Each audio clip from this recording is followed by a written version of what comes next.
আসসালামু আলাইকুম রহমতুল্লাহি ওয়া বারাকাতুহ। আমি আলোচনা রাখছি শেখ আব্দুর রহিম বিন আবু আহমদ টাঙ্গাইল। আজকে 145তম আলোচনা। আজকের আলোচনার বিষয় হলো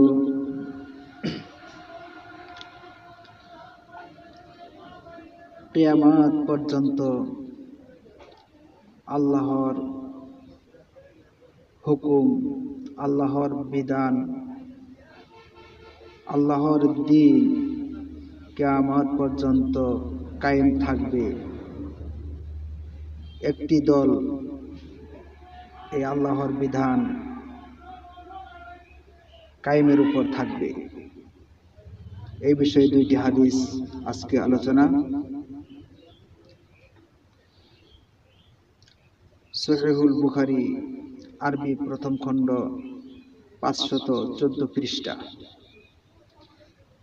কিতাবুল মানাকিব বাব, এখানে শিরোনাম নেই। যথাক্রমে সহিহুল বুখারী আরবি বাংলা তাওহীদ পাবলিকেশনস, হাদিস নাম্বার 3640 3641। ইন্নাল হামদুলিল্লাহি ওয়াহদাহু ওয়াসসালাতু ওয়াসসালামু আলা মান লা নাবিয়্যা বা'দাহু, আম্মা বা'দ।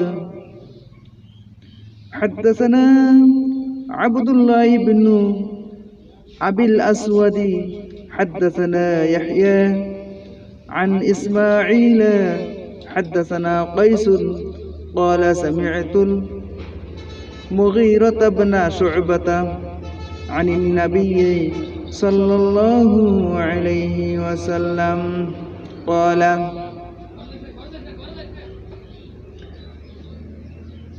মুগীরা বিন শুবা রাদিয়াল্লাহু তাআলা আনহু হতে বর্ণিত যে নবী সাল্লাল্লাহু আলাইহি ওয়াসাল্লাম বলেছেন, লা ইয়াজালু, কশিনকালেও বিলুপ্ত করতে পারবে না, নিশ্চিহ্ন করতে পারবে না।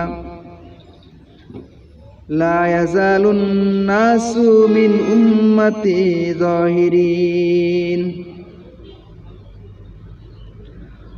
আমার উম্মতের একটি দল বিজয়ী থাকবে, তাদেরকে কেউ নিশ্চিহ্ন করতে পারবে না, বিলুপ্ত করতে পারবে না।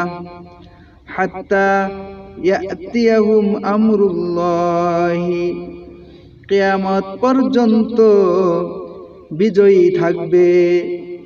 ওয়াহুম যাহিরুন, এমনকি কিয়ামত আসা পর্যন্ত তারা বিজয়ী থাকবে।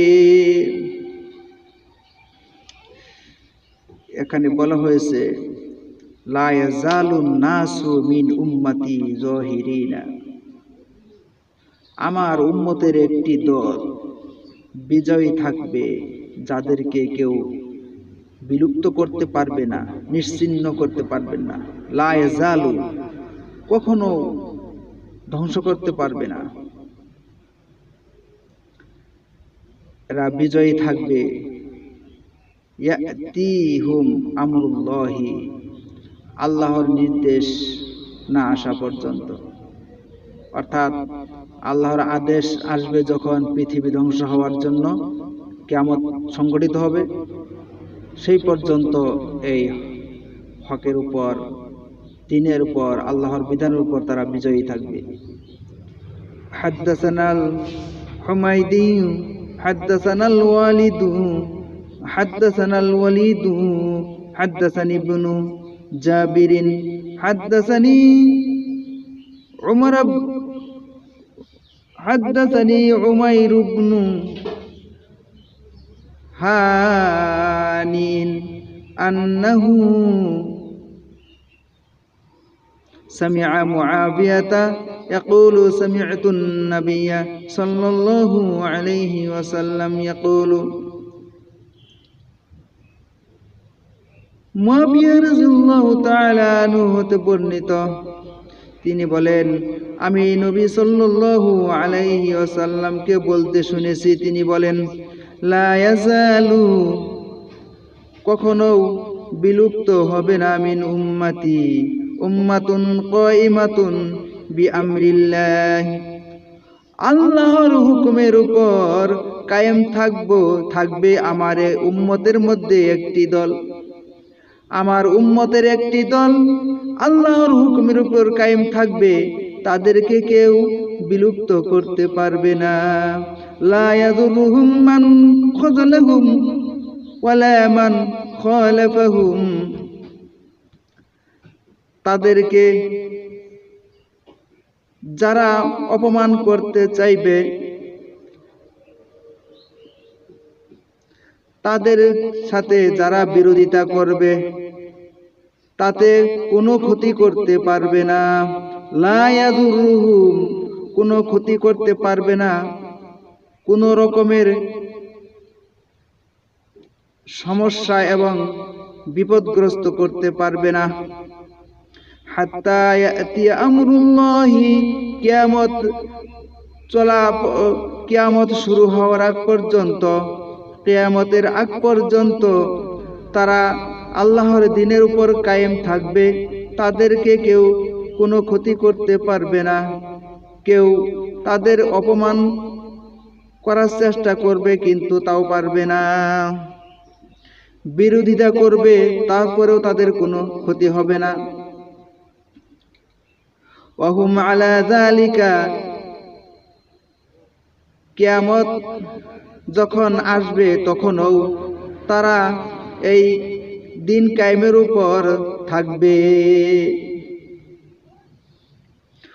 قال عمير بن هانئ فقال مالك بن يخامر قال معاذ وهم بالشأم, মুআয রাদিয়াল্লাহু তাআলা আনহু বলেন, তাদের অবস্থান হবে সিরিয়ায়। মুআয রাদিয়াল্লাহু তাআলা আনহু বলেন, তাদের অবস্থান হবে সিরিয়ায়। সিরিয়ায় অলরেডি অবস্থান করছে তারা, কিন্তু এই হাদিস যখন বর্ণনা করা হয় তখন তো সিরিয়ায় এইরকম দল আসা প্রয়োজন ছিল না, কিন্তু বর্তমানে সিরিয়ায় এই দিন কায়েমের প্রতিষ্ঠিত দল অবস্থান করছে। এখন আপনারা তো খুঁজে পাবেন না যে সিরিয়ায় এই কিয়ামত পর্যন্ত যে হকের উপর থাকবে একটি দল, তারা সিরিয়ায় অবস্থান করছে, আপনারা খুঁজে পাবেন না। আমি লোকেশন দিলে তাহলে পাবেন ইনশাল্লাহ, একটু গুরুত্ব সহকারে শুনেন। এখানে শব্দ আসছে হইল হাদিসের ভাষায় قال معاذ وهم بالشام, শাম, শামকে সিরিয়া বলা হয়। এই শাম তুরস্ক, ফিলিস্তিন, সিরিয়া, আফগানিস্তান, এইরকম এখানে এই শাম, এই সিরিয়া 13 ভাগে ভাগ হয়েছে, 10 থেকে 13টা রাষ্ট্র হয়ে গেছে। কিন্তু যখন এটা অখণ্ড বৃহত্তম যে সিরিয়া ছিল সেটা ভেঙে গেছে। ভেঙে গেলেও হাদিসের যে ভাষা, যে উদ্দেশ্য, তখন সিরিয়া বলতে যা বোঝানো হয়েছে সেটাই গুরুত্ব। বর্তমানে ভেঙে ভেঙে টুকরা হয়ে গেলে ভিন্ন ভিন্ন নাম দিলেও এটা এদিকে লক্ষ্য করা যাবে না। হাদিসের ভাষা তখনকার সময়ের হিসাবটাই গ্রহণযোগ্য এবং গুরুত্বপূর্ণ। আফগানিস্তানে এটাও সিরিয়ার অংশ। তো যাই হোক, আপনারা গবেষণা করলে অনেক কিছু পাবেন, আরব দেশে কি ঘটতেছে, কি হচ্ছে। যারা চিন্তাশীল গবেষক, যারা মনোযোগী গুরুত্ব দেন তারা বেশি ঠিকই বুঝবেন। যেমন আফগানিস্তান এখন যারা আছেন তারা পৃথিবীর শাসন করে, সারা পৃথিবীর নিয়ন্ত্রণ করে, তাদের সাথে যুদ্ধ করে বিজয় অর্জন করে তারা কুফর শিরক মুক্ত হয়ে সারা বিশ্বের সাথে সংগ্রাম করে তারা বিজয় অর্জন করে বর্তমানে তারা আছেন ইসলামিক রাষ্ট্রের পরিচয়ে। তবে আমরা দূরে থেকে যতটুকু জানি, জানার মধ্যে কিছু ভুল ভ্রান্তি থাকতে পারে, যেহেতু সরাসরি সেখানে যাইতে পারি না। তো সে কথা হলো তারা হকের উপরে আছে। একটা ইসলামিক দলকে হকের উপরে কোন সময় বলা যায়, আপাতত 3টা কাজ থাকবে না। 3টা কাজ না থাকলেই তারা হক হয়ে যাবে, তারা কোরআন সুন্নাহর দলের হয়ে যাবে, তারা জান্নাতি দলের তারা পরিচয় পাবে। 1 নম্বর হলো, প্রথম হলো শিরক, যাদের কার্যক্রমের মধ্যে শিরক নাই। তারপরে হলো কুফরি, যাদের এই দলের ইসলামিক সংগঠনের কার্যক্রমের মধ্যে যাদের কুফরি নাই। আর 3 নম্বরে হলো ইনসাফ, যাদের থাকবে না, অর্থাৎ জুলুম নির্যাতন করবে, পক্ষপাতিত্ব করবে, ইনসাফ করবে না। এই 3টা যদি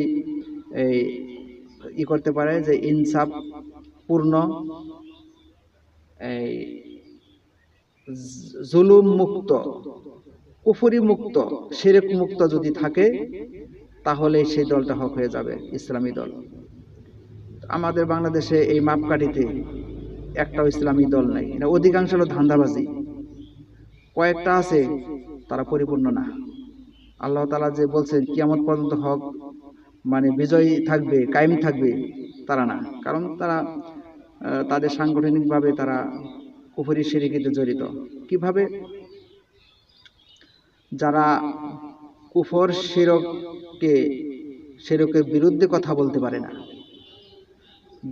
যারা কুফর শিরকের অধীন থেকে বাইর হইতে পারে নাই, তারা কখনো হক দলের অন্তর্ভুক্ত হতে পারবে না।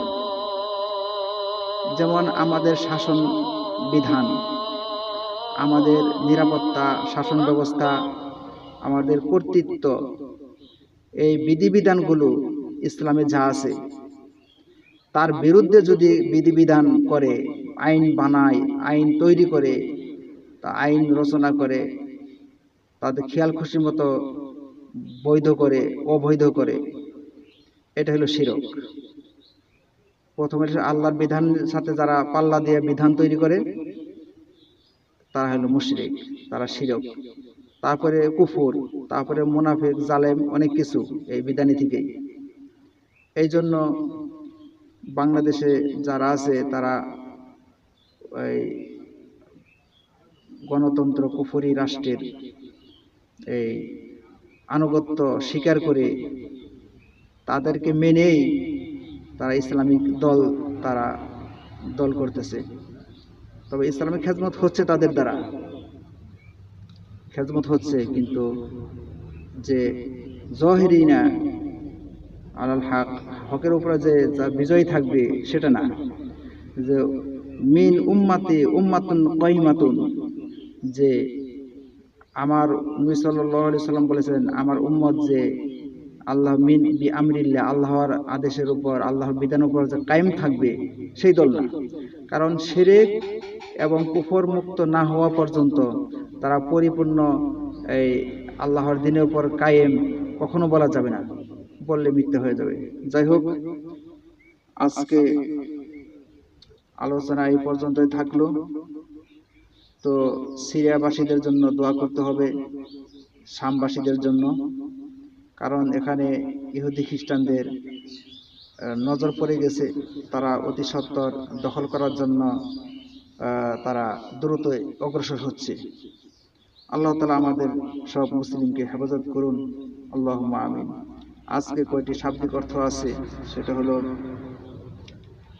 জালা মানে বিলুপ্ত হওয়া, জহিরি মানে প্রকাশিত, বিজয়ী বিস্তারকারী,